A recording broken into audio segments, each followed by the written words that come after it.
Hello, my friends. I hope you're doing well and having a lovely day. While I'm over on GoNintendo.com posting all the day's Nintendo news, I uploaded this video for you guys to check out because I've had the opportunity to play Cadence of Hyrule prior to its release. I've been extremely busy with E3, so I haven't gotten to put in as much time as I would like with this game. Just about an hour and a half, so there's no way I felt comfortable reviewing it by any stretch of the imagination. But I can certainly give some impressions and show off some gameplay footage. You're watching me play right now, and I'm watching myself play right now because I thought maybe there'll be some things that come up while I'm discussing the game with you that I could point out. But right now it's just really distracting for me because I never really do this, watch my gameplay back and talk over it. But anyway, like I said, it's been about an hour and a half's worth of gameplay so far with Cadence of Hyrule, and if you follow Go Nintendo and listen to our podcast and all that, you know that I'm a huge fan of rhythm games. I just love the idea of video games that work music into the gameplay. So you're probably not surprised to hear that I played Crypt of the NecroDancer as soon as it came out. And I'm not talking about on Switch, I'm talking about in general.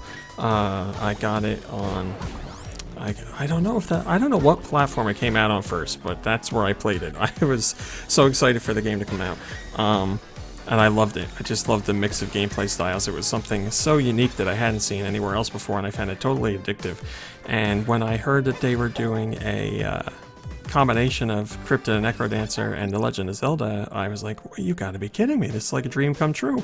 It's the type of spin-off that, you know, I can never even imagine just because I wouldn't think it would happen, but here it is. So, if you haven't picked up already, Cadence of Hyrule is pretty much a traditional Zelda game, but you play it to the beat of music, and in this game's case, it's music from the Legend of Zelda series that's been remixed. The developer said they put a heavy focus on the music from A Link to the Past, but there's other songs in there too. And I haven't, like I said, I haven't played too much, so I haven't heard all the tunes that are in there, but what I have heard, I love, and obviously that's very important because the game's based on music, and staying on the beat isn't just something that gets you extra points. Staying on the beat is important because it keeps the rhythm of the game going. It gives you bonuses as well.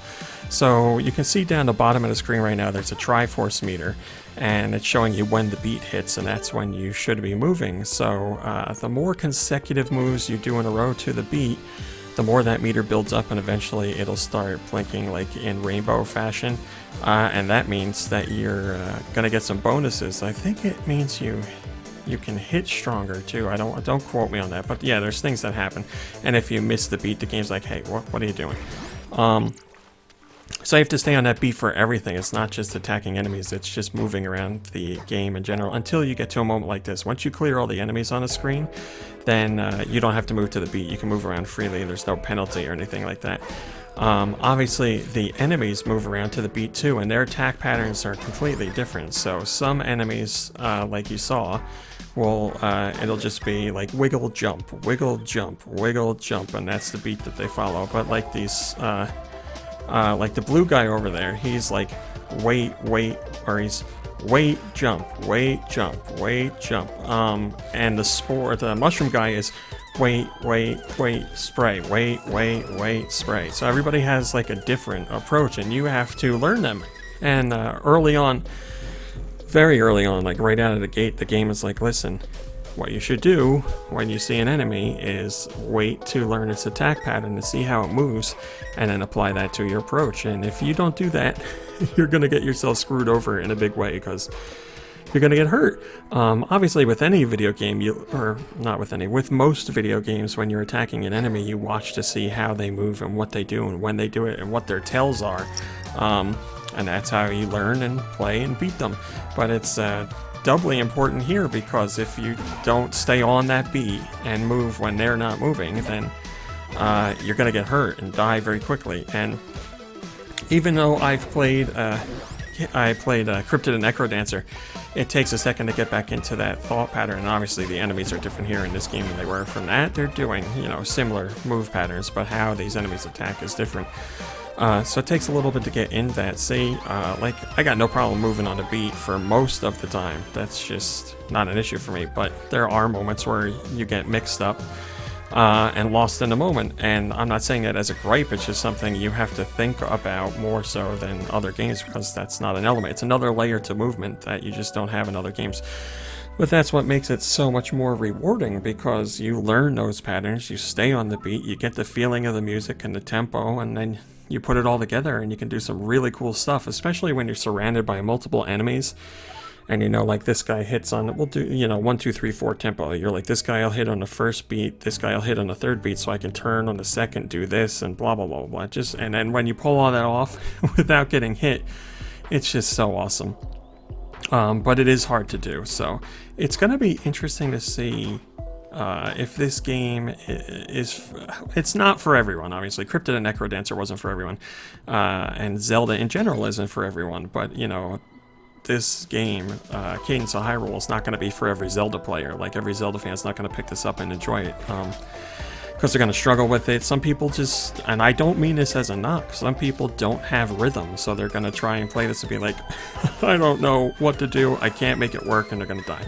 But there is something to point out about that, actually. In the options menu, there is the choice to turn off, I don't remember what it's called, but you can turn off the beat thing, so you can move freely, basically. You can just move wherever you want. Now, Link's not going to, like, walk across the screen as a normal character, he's still going to hop along. But he'll hop along faster, like he does when you defeat all the enemies on the screen. But, you know, how enemies retaliate is still going to be on the beat. It's just that it's not without music there, or you don't have to respond on the beat or react on the beat. So it's... I guess it would be easier overall if you took that approach, because you're free to move away from enemies or move towards them without penalty, and like attack in any way that you want without having to stay on the beat.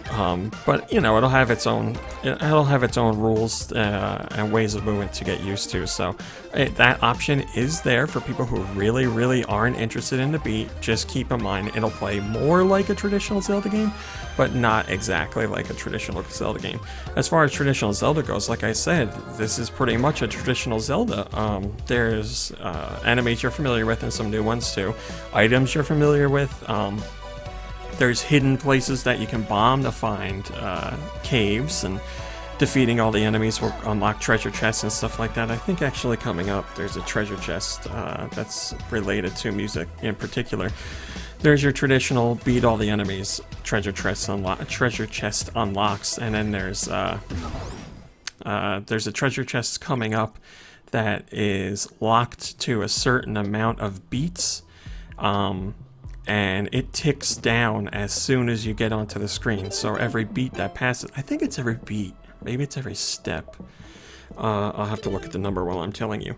But it will deplete, and if you don't defeat all the enemies by the time that counter ticks down, then you don't get the treasure chest. It just doesn't open. It's locked until you leave the screen, come back, and try and do it again. So you don't get penalized forever. You have the chance to go in and do it again. And then, like this tile here on the ground, which was the first time I've seen one of these, it screwed me up. Because for a short amount of time, it will reverse your controls. So you have to press left to go right and right to go left. And there's other tiles on the ground, like there's another one over here on the side of the screen. That's a bomb panel. When you step on that, it'll make a bomb. There's other ones that'll change the tempo of the song.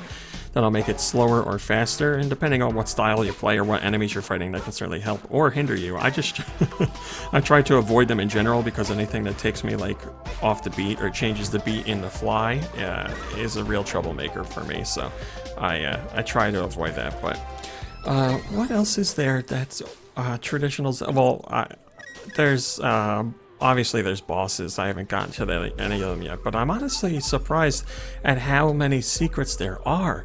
There's a ton of secrets all over the place. Like I said, the caves and staircases and just puzzles to solve. It's not all just dancing around to the beat. There's puzzles like, oh, there you go. There's a secret right there.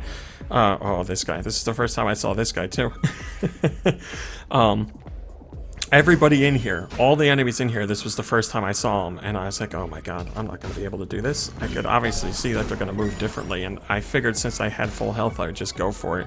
I'll let you see if it works out. Now you see there's a skull chest up top, and that is only going to open up if I defeat all the enemies. So if you screw up, you can leave and come back and give it another shot. But like I said earlier, it's all about learning the attack patterns, and thankfully I took care of the knights and took that guy out, and there you go. I did it, and my trouble got me 2,000 rupees. So, use rupees to buy different items and stuff like that, obviously. And there's a thing about items that's very important. You have your traditional items up in the corner. You see bombs and other regular Zelda items will go there, and then you have stuff in those little squares, like the shovel and the torch, and they have the little meters underneath them. Those meters show you when those items are going to deplete, so they don't last forever, and you have to use them sparingly, obviously, and only when you really need to use them, otherwise they're going to deplete, and you'll have to either buy a new one or find a new one. You can defeat enemies and you'll get one back. Sometimes they'll randomly drop them, and I don't know if you're like me, but when I played this, I died a lot. So when you die, you don't lose your items that are on the right hand side, so you keep your bombs, for example, but you do lose everything else and you have to get it back. So there's, you know, dying isn't fun.